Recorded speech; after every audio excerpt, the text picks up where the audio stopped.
what they needed to pay and when, and they signed it. And they took home a copy.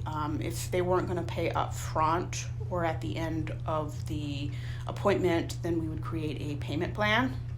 And if that didn't happen, we would send them to collections. But I've worked in accounting for almost 20 years, and I've met people who understood their bills and some people who English wasn't the first language, but I was able to communicate what they needed to pay when, so they had confidence and didn't have an issue later where they don't understand.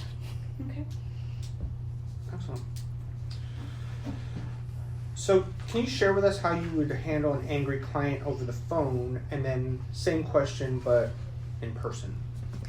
So during and after COVID, I definitely saw an increase in irritable patients, especially during the fear and the stress part.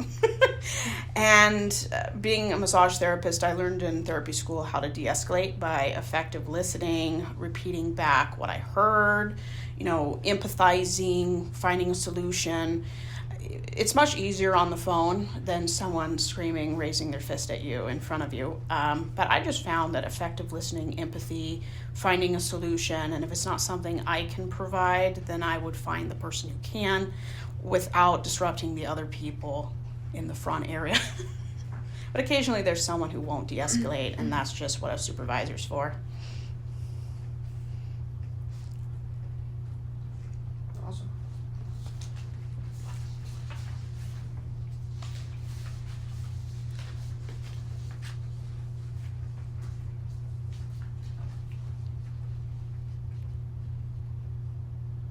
It's you, Crystal. Oh, it's me. Yep. I was going to say, come on, Haley. What does detail-oriented mean to you?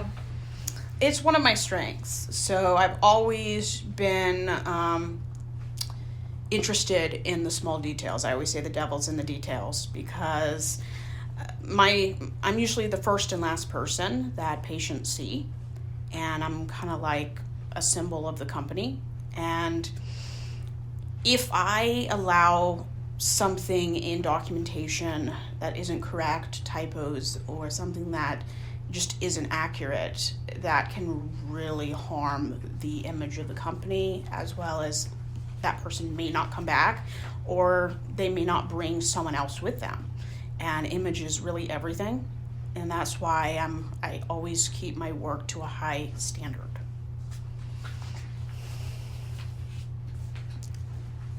That's why I like using things like Grammarly.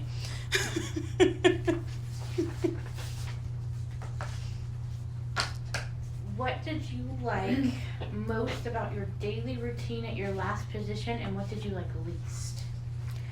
I worked in administration and management, so most of my job was either calling insurance, calling people to schedule, because getting people on the schedule is like job security.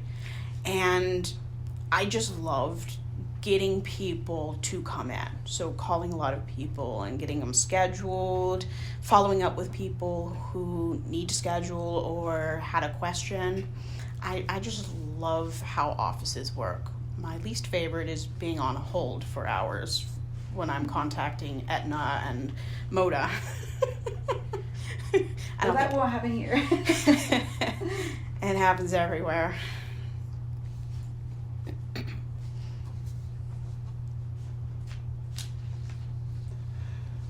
So if we were to ask your previous coworkers, what would they share with us are your greatest strengths, and what would they say are some areas of improvement? Well, my supervisor and my coworkers would say I'm punctual. I've actually won awards for being punctual. Being detail-oriented, knowing what needs to be done, taking initiative, just being a team player, an outgoing, interesting person to work with. One weakness they would say is sometimes I get so much into the job they have to tell me to go home. I wouldn't call myself a workaholic, but time really flies in an office. And I change direction very easily. So if I need to be pulled off a task, I transition very easily.